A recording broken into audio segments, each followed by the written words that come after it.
Bismillahirrahmanirrahim.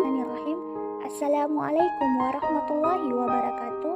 Perkenalkan, nama saya Nurjana dari Fakultas Usuluddin Adab dan Dakwah, Program Studi Komunikasi dan Penyiaran Islam. Di video ini, saya akan membahas tentang sejarah dakwah. Yang akan saya bahas di video ini adalah tentang pengertian sejarah dakwah dan ruang lingkupnya. Baik, langsung saja kita mulai dari poin pertama dari pengertian sejarah dakwah. Sejarah dakwah itu berasal dari dua kata, yaitu sejarah dan dakwah. Secara etimologi, sejarah berasal dari bahasa Arab, yaitu sajarah ataupun sajaratun yang artinya pohon. Akan tetapi, secara garis besar di Indonesia, sejarah berarti silsilah, asal-usul, riwayat, dan apabila dibuat skema akan menyerupai pohon lengkap dengan cabang, ranting, dan daun. Dengan penjelasan ini, bahwa sejarah pengertian bermakna sebagai pertumbuhan dan perkembangan dari pohon. Dalam bahasa Arab, sejarah itu sendiri disebut tarik yang berarti urutan tanggal dan waktu. Orang Inggris yang menyebutnya history yang berarti masa lalu manusia. Kini, kata sejarah histori dan tarik itu sendiri mengandung arti masa lampau manusia. Dan adapun poin kedua, yaitu apa itu dakwah? Dakwah berasal dari bahasa Arab, yaitu da'a, yatu'u, dakwatan, yang berarti doa, seruan, undangan. Nah, langsung saja kita masuk ke pembahasan poin kedua, yaitu ruang lingkup dari sejarah dakwah. Apa itu ruang lingkup sejarah dakwah? Ruang lingkup sejarah dakwah adalah peristiwa ataupun kapan terjadinya dakwah Islamiyah. Pembatasan ruang lingkup question dakwah berangkat dari jawaban pertanyaan kapan dakwah Islam dimulai. Setidaknya ada dua pendapat besar tentang permulaan dakwah, yaitu yang pertama, penelitian yang menjadikan permulaan dakwah adalah pada masa Rasulullah Shallallahu Alaihi Wasallam. Pendapat ini merujuk kepada terminologi khusus dari dakwah Islamiyah, bahwa Islam adalah agama yang dibawa oleh Nabi Shallallahu Alaihi Wasallam. Nah, pendapat yang kedua, penelitian lain berpendapat bahwa permulaan dakwah adalah sejak diutusnya para nabi dan rasul.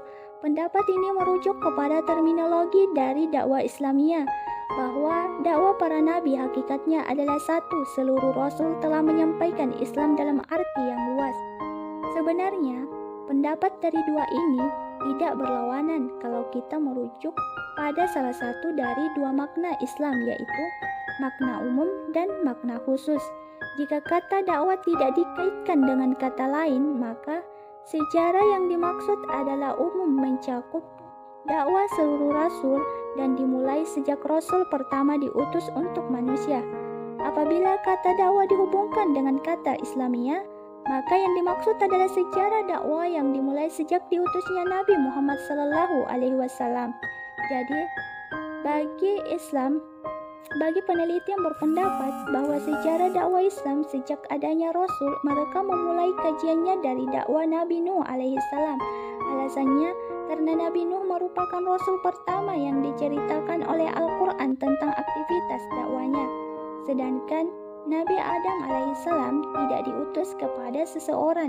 Ia diturunkan ke muka bumi ini untuk memulai sejarah panjang kehidupan anak manusia dan menjadikannya sebagai khalifah di muka bumi.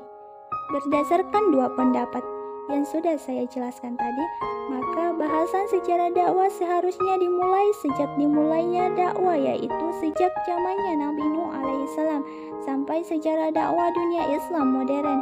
Untuk lebih jelasnya, ruang lingkup tersebut dibedakan menjadi 5 elemen, yaitu yang pertama, subjek dakwah. Ruang lingkupnya mengkaji para tokoh sebagai pelaku dakwah. Yang kedua, metode dakwah. Ruang lingkupnya mengkaji metode dakwah yang dilakukan. Yang ketiga, media dakwah. Ruang lingkupnya mengkaji media dakwah yang digunakan.